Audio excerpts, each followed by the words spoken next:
ലോകത്തിലെ ഏറ്റവും വലിയ പൂവമ്പഴ, അതിൻ്റെ കൂമ്പ്. ഈ കൂമ്പ് തന്നെ ഒരു 2 ടൺ വരും. അതുകൊണ്ടോ ഏറ്റവും വലുതാണിത്.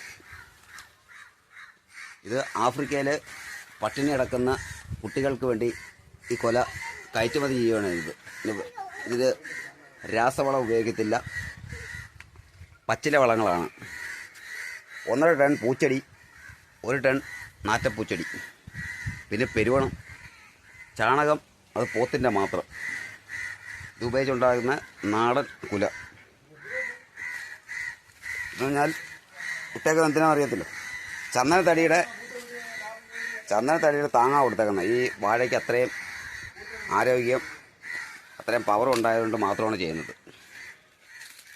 ഈ കൂമ്പെന്ന് പറഞ്ഞാൽ അക്രമവാസനയുള്ള കോളേജിലെ കുട്ടികൾക്ക് തോരൻ വെച്ച് കൊടുക്കാനാണ്. കാരണം അവർ പ്രത്യേക രീതിക്കുള്ള വസ്തുക്കളെ ഉപയോഗിക്കും. ഇലയെ പൊതിഞ്ഞ സാധനം പുകയ്ക്കാൻ ഉപയോഗിക്കും. ഉപ്പ് മാതിരിയുള്ള സാധനങ്ങൾ, അതിന് MDMA എന്നൊക്കെ പറഞ്ഞു, അങ്ങനെയുള്ള വിപ്ലവകാരിക്ക് ഇതിപ്പോൾ സെൻട്രൽ ജയിലിലേക്ക് ആവശ്യപ്പെട്ടുകൊണ്ട് കൊടുക്കും. രാത്രി ആക്രമണം കാണിക്കുന്ന കുറച്ച് പേർക്ക് ഇത് കൊടുത്തു കഴിഞ്ഞാൽ അത് മാറും. തിരുവനന്തപുരത്തിനാണ് അത് ഓർഡർ ചെയ്തിട്ടുണ്ട്. അതിപ്പോൾ കേരള സർക്കാർ അത് ആവശ്യപ്പെട്ട് വന്നിട്ടില്ല. നാളെ മറ്റന്നാളെ എത്തും. ഏറ്റവും വലിയ കൊലയ്ക്കൊപ്പം നിങ്ങൾ സ്വന്തം SK.